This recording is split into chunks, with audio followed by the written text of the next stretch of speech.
Is the book of Revelation really about the end of the world? I remember the first time I cracked open the book of Revelation. My hands trembled a bit. Maybe it was the weight of the things so many people have called it the scariest book in the Bible. Or maybe it was the wild stories I had heard. Dragons, monsters, angels blowing trumpets, and the world ending in a blaze of cosmic fireworks. I had to know, was this really a roadmap to doomsday? Or was there something deeper going on? Welcome to Fire Spiritual, where we take the weird, the wild, and the wondrous, and turn it into wisdom you can actually use. Today, we are diving into the big question. Is the book of Revelation really about the end of the world?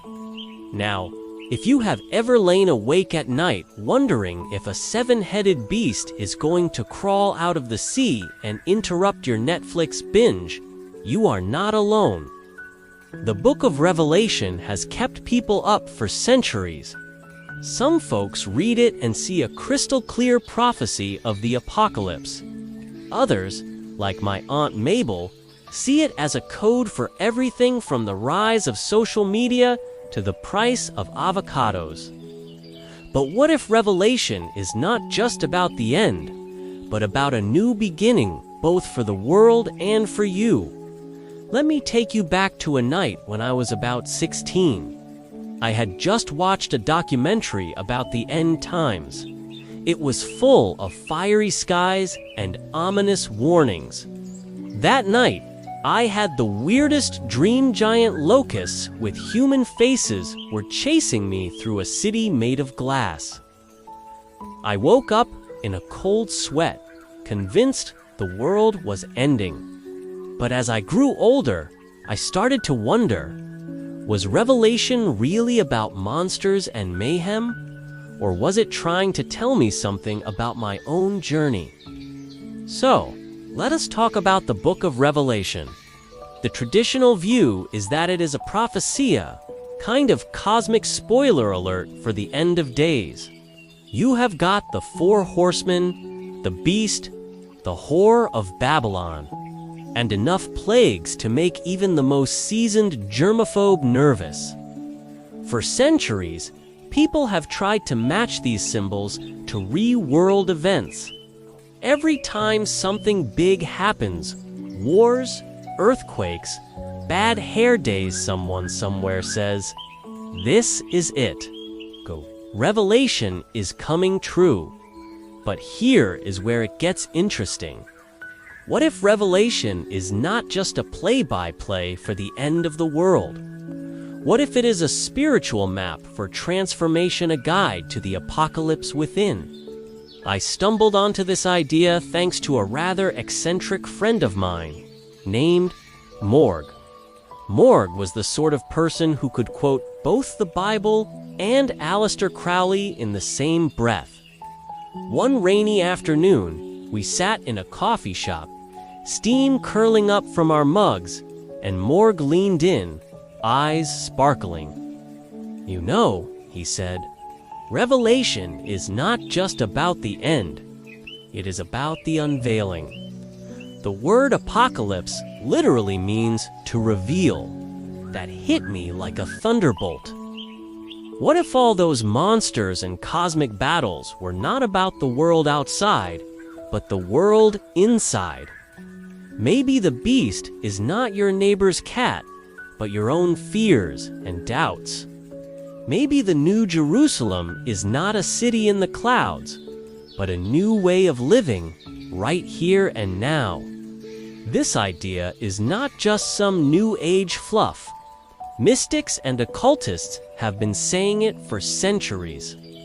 Take Alistair Crowley, for example. Now, Crowley was not exactly your Sunday school teacher.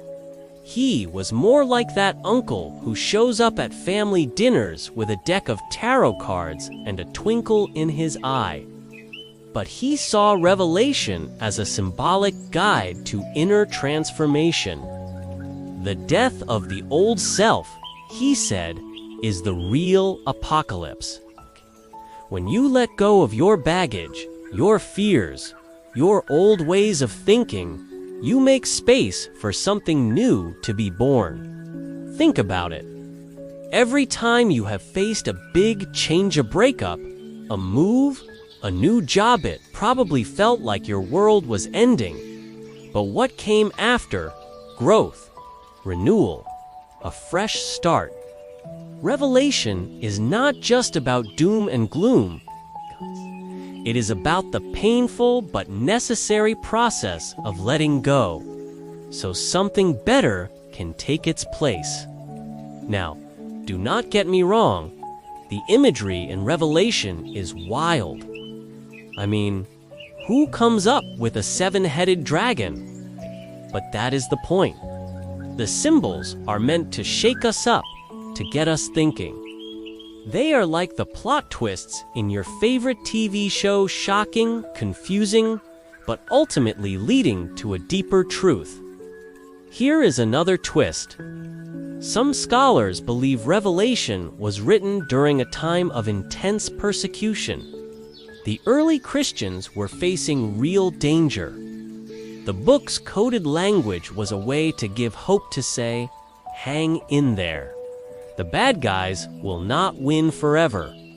A new day is coming. But that message is not just for people living 2,000 years ago. It is for anyone who has ever felt overwhelmed, outnumbered, or afraid. I remember a time when I felt like I was living my own personal apocalypse. I had lost my job. My relationship was on the rocks, and my favorite coffee shop had switched to oat milk. It felt like everything was falling apart. But then I remembered Morg's words. The apocalypse is not the end. It is the unveiling. I started to see my struggles not as signs of doom, but as invitations to grow. I let go of old habits, reached out for help, and slowly, things started to change.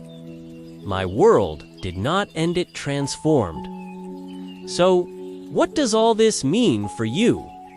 If you are watching this video, maybe you are facing your own beasts and dragons. Maybe you are worried about the state of the world, or just trying to make sense of your own life. Here is the good news. Revelation is not a horror story. It is a love letter to the human spirit. It is a reminder that even in the darkest times, there is hope. There is always a chance for renewal. Let us break it down with a little practical advice. Next time you feel like your world is ending, try this. Pause and breathe.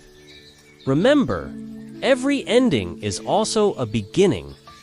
Look for the lesson. What is this situation trying to reveal about you? Let go of what no longer serves you. Make space for something new. Reach out for support. You do not have to face your apocalypse alone. And if you want to go deeper, read Revelation with fresh eyes. Look past the monsters and mayhem. Ask yourself, what is being unveiled in my life right now? You might be surprised at what you discover. Before we wrap up, let me ask you, what is your personal apocalypse? What old habits or fears are you ready to let go of? Drop your thoughts in the comments below. I would love to hear your story. If you found this video helpful, give it a like, subscribe to Fire Spiritual, and turn on notifications so you never miss a moment of wisdom and wonder. And do not forget to click the link in the description for more deep dives into spiritual mysteries, practical advice, and a few laughs along the way. Remember, the end is just the beginning. Keep seeking, keep questioning, and keep your spirit on fire. See you in the next video.